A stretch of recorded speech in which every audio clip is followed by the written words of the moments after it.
Welcome, Yah Royal family, to another video. Praises to the Most High, honor unto His Son Yeshua, and unto the Ruach, the Holy Spirit. Blessings, family, blessings. I give the Almighty all the praises. On this July the 4th, I know the difference. I know that this is not a holiday that I would recognize. One say and would understand that it's independence from the UK, Great Britain, England, in that way.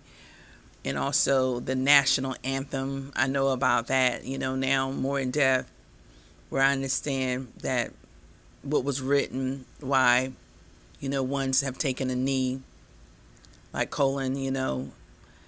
It's just, in this awakening, it wakes you up. You become very, very conscious to what's all around you.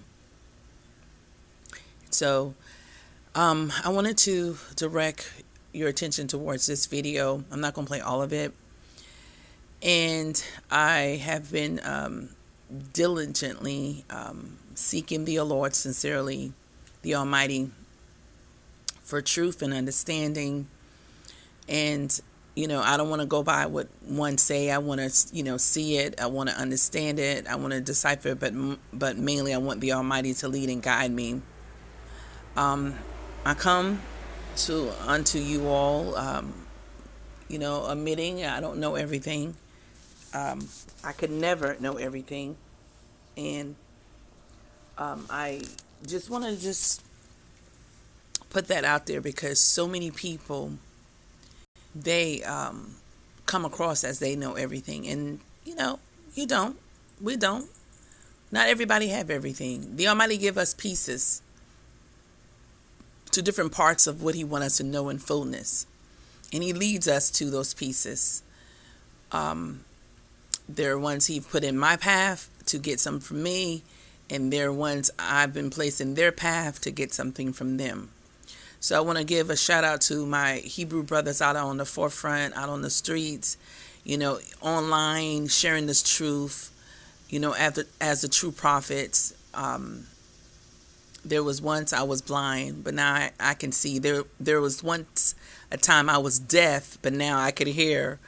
And, just listening to all what they have to say, and they line it up with the Bible, hands down. There's times I come across some areas I'm like, wait a minute now. I need to slow, walk this. I need to understand this a little bit more in depth. So I think that's where, in fullness, the Almighty, will line it up for us according to our desires and our wants. All before, I always used to want, and desire, not knowing any of this, a new handbag, a new purse, of new shoes, going on a trip, desiring and wants, my husband, who is he, Father, where is he? Is that him? All of that. And none of that don't matter in that regards no more, you all. It's all about me getting into this word and knowing and understanding. So one of my pages on Facebook, when I'm not on here, I'm normally on Facebook. That's where the Almighty have really placed me on.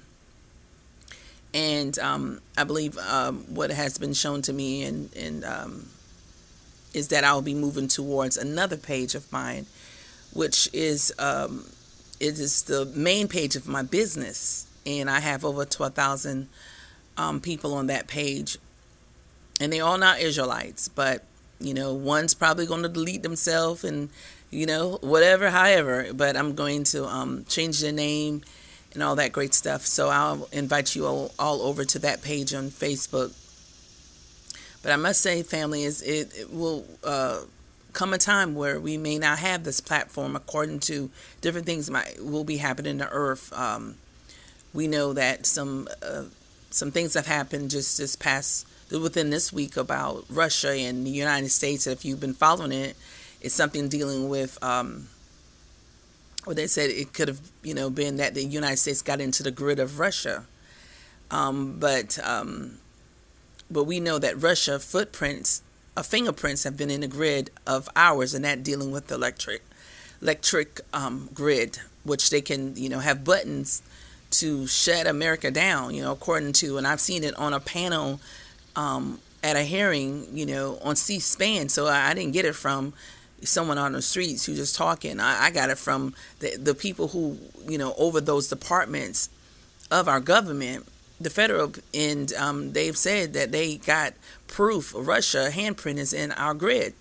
So, it's just a war game, in so many ways. They use things for just to push back on, yeah, I got this on you. I can get into this. I can close y'all down. I can shut, that kind of thing. And then America say they went back. So if y'all knew, Pence was in the air traveling, going somewhere, and he turned around midair, came back, they said, or either got where he was and came back.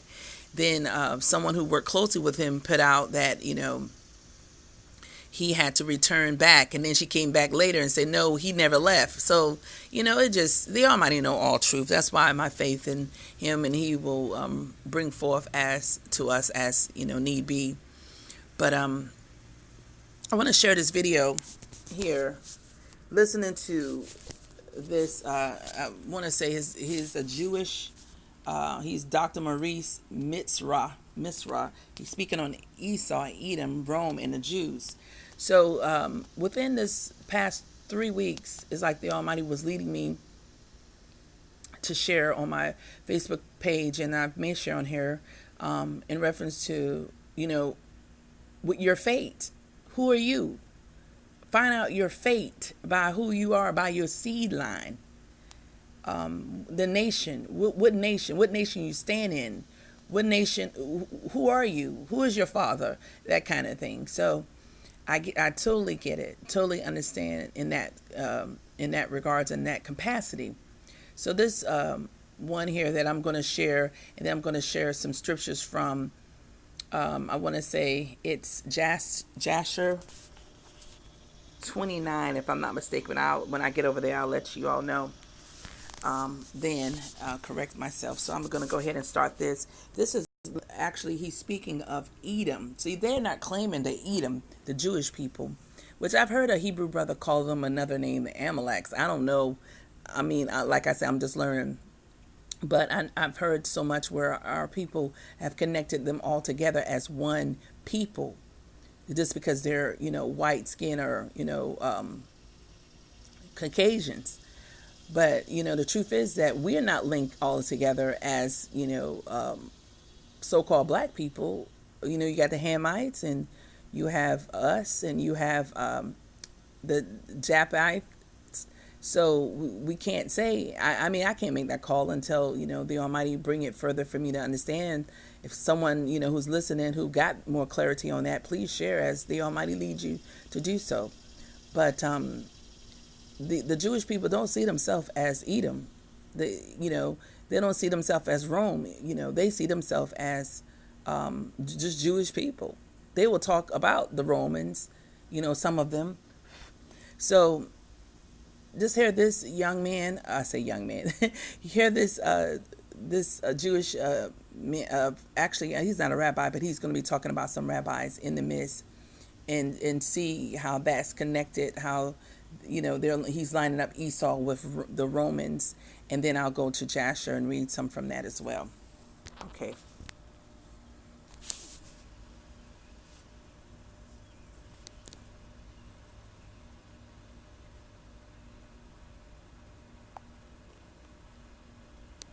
That is, his parents, unquote. The Zohar adds, quote, Rabbi Esau said, it is written in Malachi, a son honors his father and a servant his master. Such a son was Esau, for there was not a man in the world who showed as much honor to his father as he did. And it is thanks to this fact that he obtained dominion in this world through his descendants, the Romans, unquote. So you see, it says that he obtained dominion in this world through his descendants, the Romans. This is speaking of Esau. So here you got this man. He's speaking of Esau as connecting with the Romans, how they could actually be of them, being that they were Jacob's, far as Jacob's twin brother. So it's amazing how they are pushing it, or they may know or may not know, but one day they're going to come into even more truth. So I'm going to play a little bit more of this. 5 centuries later, in King David's day, the Edomites attacked Israel many times. Israel was, of course, allowed to defend itself, but God would not allow David to annihilate them or to take their land. In the Midrash, God tells David, quote, I know you can defeat Edom, but I wish to subdue my world through them, that is, through Rome. I need Rome for future generations until the final redemption. Moses, your teacher, already wished to engage the So need Rome for future generation for his redemption. Wow, for the Almighty. This is what he's saying, the Almighty. But they often quote a lot about their rabbis. I mean, they really put them at high regards. Edomites in battle, but I said no to him, unquote. The Midrash adds, Rabbi Yehoshua ben Levi said, when the Roman enemies came to destroy Jerusalem, there were 600,000 destructive angels standing at the gate of the temple, ready to engage them in battle. But when they saw the divine presence observing in silence, they too made way for the enemy to enter. Rabbi Yehuda Bar Sima said, God saw Esau destroying his temple and remained silent, because Esau still deserves reward for honoring his parents and must not yet be defeated. The Holy One, blessed be he, said, I am paying Esau his dues. Command the heads of all future generations to treat Esau with respect, unquote. This sure is a big reward for honoring your father and your mother. On the one hand, one can almost understand Rome being given power and influence as a reward. But on the other hand, why should this reward include oppressing the Jews for 7 centuries, destroying their temple, and stealing their land? These are two different things. Nowhere in Judaism does it say that part of your reward for anything will be to get away with murder. Nowhere does it say that in civil law either. Sometimes in hindsight we can recognize that God's plan requires us to suffer. Slavery in Egypt was a case in point. We didn't do anything wrong to deserve it. God simply said to Abraham, quote, know for certain that your offspring will be strangers in a strange land and will be enslaved and afflicted for 400 years. No reason was given. Evidently, God thought slavery was necessary. But why? Many answers come to mind. First, for our protection. Jacob's clan in Israel was an easy target for neighbors. In Egypt, a superpower protected us, albeit to exploit us. Second, to build up our numbers in safety, to build up our identity and community spirit, to minimize contact with the idolatrous outside world, and to eliminate the possibility of intermarriage. Egyptians wouldn't want to marry slaves. Third, to allow God to show the whole world who was in charge by performing flashy miracles when he freed the Jews.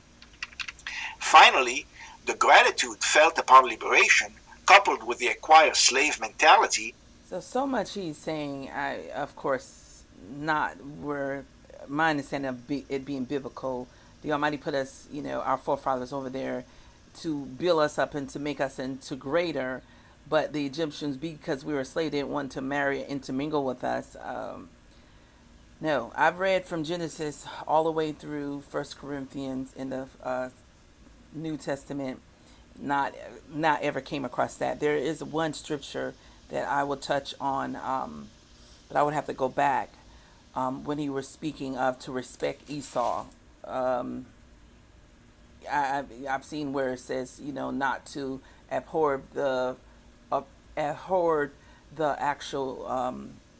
far as the Edomites are, like the Egyptians, because at once upon a time, what they have done in regards to the Israelites.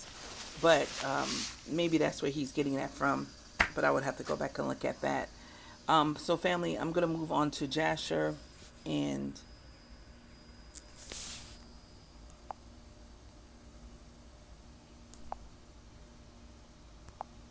so Jasher 90, I said 29.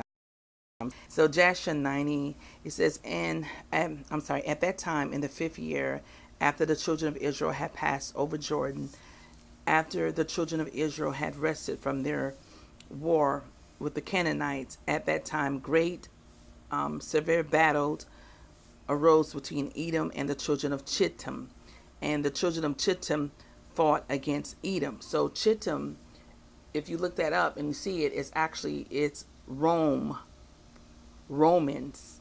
Okay, so I'm just going to go down a little bit here, and fifth says the children of Chittim pursued them, and they reached Hadad, king of Edom, who was running before them, and they caught him alive and brought him to Adbidius, king of Chittim. And let me go down a little bit further here.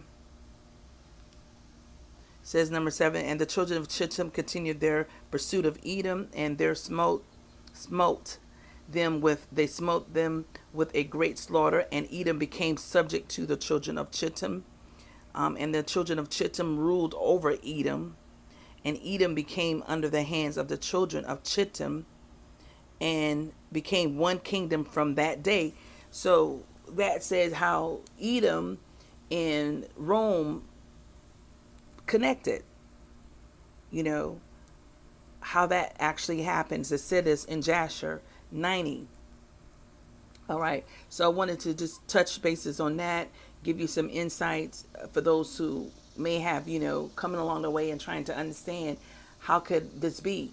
And logically, I truly believe the Almighty have me to look at it in ways of saying that, when he allowed the ones to enslave his people, he set it up this way.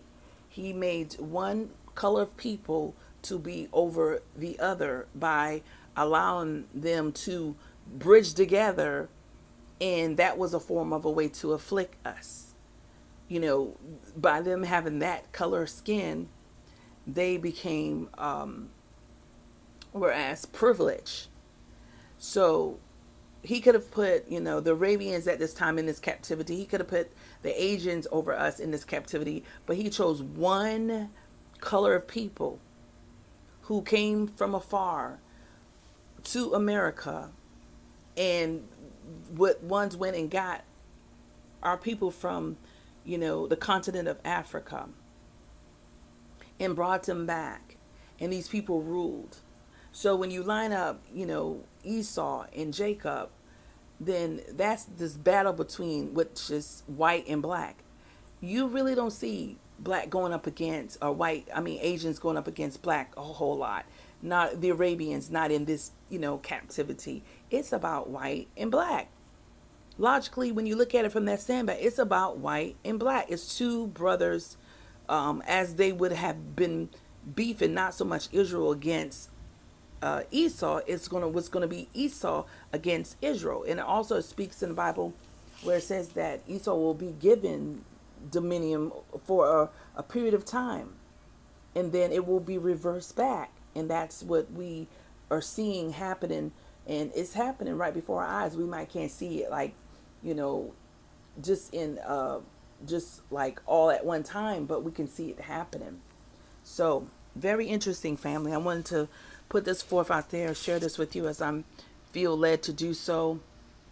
But it's remarkable how the day and time that we're living in, and how things are just happening. And I just want to reiterate, because I can't say that all of them who has the same color of skin are from the same people. Just like no one can say all the ones that look so-called black are from the same people. We know that the 3 different children under Noah, we know different children were born, and they go down different lineage. However, there are a lot of wickedness among the so-called whites, and we see it, but there are a lot of them who are not, in a lot of ways. They don't show, they don't do, and they are more trying to be making a stand for us, in a lot of ways. So the Almighty only knows. And like I said, if anyone want to break it down to me even further, you're welcome to do so. I'm just a messenger where I'm bring as I'm led. Like Father said, he hey, someone plant someone water, and then someone bring the increase, which is him. So I'm gonna, say that to you all. And with this, I'm gonna close it out. But within this message, I pray those who were, led to come to this video, that you have been edified, that you are able to understand more than what you did before. Praises to the Most High, honor unto His Son, unto the Holy Spirit, and blessings, family. Shabbat. Well, I'm sorry, Shalom. It's going to be Shabbat tomorrow. Okay, then take care, family. Love you all.